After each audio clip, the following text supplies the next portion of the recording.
저도 영화 봤는데 원더우먼이라는 영화에 네네. 주연을 맡았던 겔 게더라는 여배우가 이스라엘 국적으로 대단한 또 극우 인사라고 하네요. 네타냐후를 아주 추종하는. 네타냐후가 개또라이 아닙니까? 그렇게 그러니까 저는 이런 것들을 보면서 트럼프도 마찬가지고 네타냐후도 마찬가지인데 자신의 어떤 정치적인 입장이 축소되고 어려우니까 그걸 돌파하려고 자꾸 어떤 외부의 시선을 돌려서 예전에 그 일본이 한국을 침략하고 막 그랬던 것처럼 문제는 뭐냐면 네타냐후가 이스라엘 내부에서 지지율이 굉장히 많이 떨어져가지고 20% 이하로 떨어진 상태에서 사실은 가자 지구하고 전쟁을 벌인 거예요. 그러니까 이런 정치적인 욕심을 위해서 자국민과 또는 세계의 어떤 그 민주적인 절차 또는 시민들 이런 억압하는 이런 행태는 참 다시는 좀 무고한 사람들의 희생이 더 이상 없기를 좀 바랍니다. 국민들을 팽개치고 전쟁으로 자기 정치적 야욕 그리고 장기 집권을 하려고 하는 그런 사람들은 조금은 지구상을 떠나야 될 것 같다는 생각입니다. 남에게 피를 품으려면 자기 입부터 피에 더러워지는 법입니다. 안녕하십니까. 오늘 이제 중동. 예. 중동 문제가 다른 게 문제가 아니라 우리나라 지금 주가가 엄청 오르다가 주춤하게 생겼습니다. 네네네네. 요즘 이렇게 우크라이나 전쟁 이후에 지난번에 이제 이스라엘하고 팔레스타인 또 이스라엘과 또 이란 전쟁 중동이 뭐 세계 화약고라고 하는데 최근에 이런 국지전이 이제 많이 일어나면서 굉장히 국제 정서도 불안하고 또 경제적으로나 외교적으로 우리나라에 미치는 영향도 좀 상당합니다. 어떻게 보십니까? 그럼에도 불구하고 이재명 대통령께서도 이야기하셨고 그 정도로 흔들릴 대한민국이 아니다. 아, 그렇죠. 네. 하지만은 또 영향을 또 무시할 수는 없죠. 예. 근데 이제 이게 왜 나타났을까? 라고 하는 이제 생각을 항상 제가 가지고 있어요. 그렇죠. 제일 컸던 것은 뭐냐면 6월 초에 뭐가 있었냐면 이스라엘에서 이란을 공격할 것이다라고 하는 이야기들이 계속 흘러나왔죠. 흘러나왔는데 그때 트럼프의 반응. 굉장히 뜨뜻미지근 하면서 이스라엘에다가 경고를 하지 않아요. 하지 마, 공격하지 말아라. 강력하게 이야기하는데 그가 하지 않습니다. 그리고 나서 전쟁이 이스라엘이 먼저 선제 공격을 했단 말입니다. 선제 공격이 끝나고 나서 그때까지는 트럼프는 이거 뭐 별다른 문제 없이 그냥 합의하고 끝날 거야 라고 이야기를 하다가 어제 13일 날 저녁에 거기에 대해서 이란이 공격을 엄청 당하지 않았습니까? 당하고 나서 거기에 대해서 보복 공격을 하자마자 트럼프가 뭐라고 하냐. 이란, 니들 그렇게 하면은 니들 더 혼날 텐데 이스라엘을 지지한다. 이렇게 나온 거예요. 그러면 뭐냐면 국제 정세에서 이야기했었던 이거 균형 감각 전혀 없는 거예요. 균형 감각이 없이 하는 트럼프를 보면서 트럼프, 네타냐후, 그 다음에 이란, 그 다음에 사우디아라비아 이것과 연결되어 있는 구조를 조금 좀 파헤쳐야만 이걸 갖다가 이해할 수 있겠다. 안 그러면 왔다 갔다 하기 때문에 원래 이제 미국은 원래 이스라엘하고 굉장히 친하고요. 그다음에 이제 사우디하고 친하면서도 사우디는 또 중동에서 자기 또 주장을 또 강하게 하고 또 이란 같은 경우는 원래 그 시리아 또는 그 레바논 헤즈볼라 이런 또 후티 반군 세력 이쪽들하고 약간 좀 연계된 모양이 또 있고 러시아 중국 쪽하고 약간 좀 친하게 있고요. 그래서 이게 지금 예전으로 보면은 신냉전의 어떤 구도를 좀 가지고 있지 않냐 이렇게 좀 보여지는데요. 근데 이제 그렇게 봐버리면 이게 그냥 이쪽 해가지고 싸우는 거다. 어떤 목적이 없이 그냥 싸우는 거예요. 근데 이면에 뭔가 하나 있지 않겠습니까? 그래서 이제 그 이면을 우리는 이제 항상 파고들어야 되기 때문에 이 구조가 무엇이냐 하는 걸 갖다가 알아봐야 될 것 같다는 생각을 합니다. 4월, 5월 달까지만 해도 트럼프는 뭐라고 했냐면요. 우크라이나 평화 와야 되고요. 평화가 와야 돼. 그래서 러시아하고 우크라이나하고 이렇게 정의를 해. 가능하면 정의를 해. 그리고 나서 무슨 얘기를 하냐면 그렇게 하면 국제 유가가 안정될 거고 국제 유가가 안정되면 미국의 경제 인플레라든지 이런 문제를 갖다가 해결할 수 있을 거야가 전면에 있었어요. 예. 4월 달에. 그 생각 있었죠. 네네. 그래서 우크라이나하고 러시아의 전쟁을 갖다가 막겠다라고 하는 이야기들이 전면에 있어요. 근데 정확하게 봐야 되는데 이게 조금 헷갈리거든요. 왜 그러냐면 트럼프가 그냥 저 말을 한 게 아니에요. 다 계획이 있습니다. 트럼프는 제가 보기에. 근데 영리한 계획은 아니에요. 그리고 미국을 위한 계획도 아니고 또라이예요. 근데 이제 두 번째 뭐가 있었냐면 그리고 나서 관세 문제가 있지 않습니까? 카타르, 그죠? 예. 아랍에미레이트, 사우디로부터 미국은 얼마 투자를 받겠다고 했냐면 관세 그거에 관련해 가지고 2조 1천억 달러를 트럼프 재임 기간에 국부 투자를 받기로 했어요. 예. 카타르가 제일 많아요. 1조 2천억 달러야. 어마어마한 돈이죠. 예. 우리가 상상할 수 없는 예. 국부 펀드를 갖다가 미국에다 쳐박겠다. 그리고 어느 나라 하면 이제 아시죠? 그 나라에서 뭐 비행기를 갖다가 공짜로 트럼프만 타십시오. 5천억짜리를 갖다가 선물로 주고 이때가 뭐냐면 5월 13일부터 5월 16일까지 예. 사우디아라비아하고 카타르하고 아랍에미리트를 방문을 해요. 예. 그때 받은 거예요.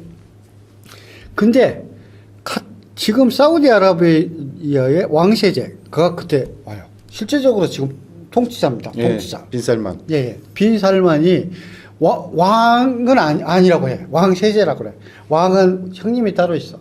근데 쿠데타 이렇게 해가지고 모두 다 감금시켜놓고 자기가 실제적인 철권 통치를 하고 있기 때문에 왕하고 똑같아요. 근데 트럼프의 공항에 가서 영접을 하고 예. 나서 트럼프가 좋아할 이야기를 해요. 4월 달에 했던 트럼프 이야기가 뭐냐면 유가를 안정시키고 낮추겠다. 예. 그 말 하죠. 예. 그러면 유가를 갖다가 낮추려면 사우디아라비아는 뭘 해야 돼요? 증산을 해야 그렇죠. 생산량을 늘려야죠. 예. 그래가지고 증산을 약속해요. 증산을 약속하는 빈살만의 계획은 또 따로 있으니까 그 부분 이렇게 됐고요. 그리고 나서 트럼프가 다시 미국으로 돌아갔습니다. 선물은 다 받고.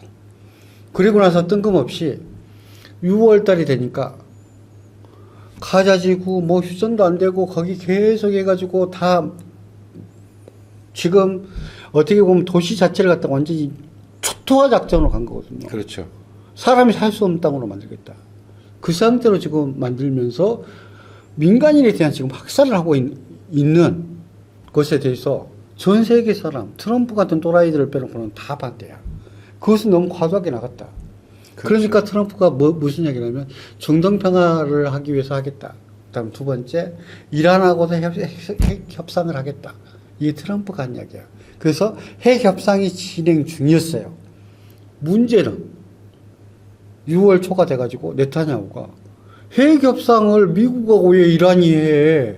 실질적으로 피해 당하는 건 자기일 수 있는데 그럼 국제적으로 보면 이스라엘 니들은 왜 핵을 갖고 있어? 그로 따지면 니네들이 더 나쁜 놈이지. 핵 보유국이면 니네들 핵 다 폐기시켜야지.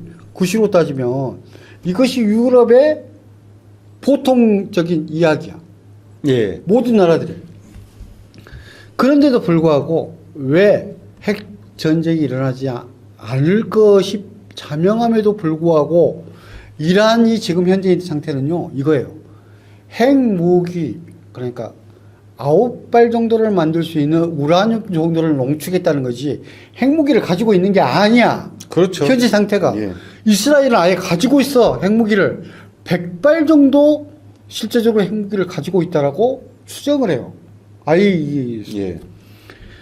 이런 상태면 핵 보유에 대한 위반 국가는 이스라엘이지 현재 상태의 이란은 아니야. 이란도 제재를 받아야 되지만 이스라엘도 제재를 받아야 할 문제야. 그런데 왜 트럼프는 사우디아라비아에 가가지고 빈살만에게 공항에서 영접을 받고 엄청 환대를 받아가지고 했음에도 불구하고 이스라엘이 이란을 갖다가 공격함으로써 공격하면 어떻게 됩니까? 국제 효과는 높아질 수밖에 없죠.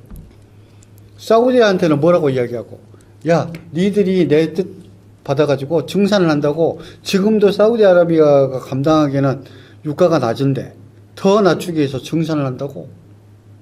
사우디아라비아는 죽을 지금 상황인데도 불구하고 그 선물을 받은 건 받은 것들하고 유가는 또 다시 올리겠다. 사우디아라비아에 대한 선물이냐? 그게 아니다는 거예요.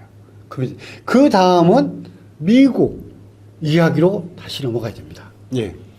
미국에 있어서 지금 가장 큰, 그러니까 옛날에는 사우디아라비아라든지 러시아가 전 세계 산유국 중에서 산유량이 많은 축에 속해요. 그렇죠. 1등, 2등이야. 근데 지금 현재는 미국이 1등이 됐어요. 예. 뭐 때문에? 셰일가스. 셰일가스 때문에. 셰일가스는 어떻게 되냐면 기술 개발을 통해 가지고 단가를 갖다가 그렇죠. 갖추고는 있지만 아직까지도 노지에서 채굴하는 사우디아라비아보다 그렇죠. 생산 단가는 높죠. 생산 단가는 훨씬 더 높습니다. 그래서 빈살만은 어떤 목표를 가지고 있냐면 일단 자기 왕정의 재정은 또 마이너스가 난다 하더라도 셰일가스가 많이 증산돼 가지고 실제적으로 석유의 주도권을 갖다가 뺏겨서는 안 되겠다. 그렇죠. 그래서 빈살만 생각을 어떠냐면 우리가 증산을 해가지고 셰일가스가 마이너스 돼가지고 생산량을 줄일 수 있도록 하는 것을 위해 가지고 증산을 하겠다는 거였고 그것이 바로 다이렉트로 5월 중순부터 나타나죠. 그렇죠. 그러니까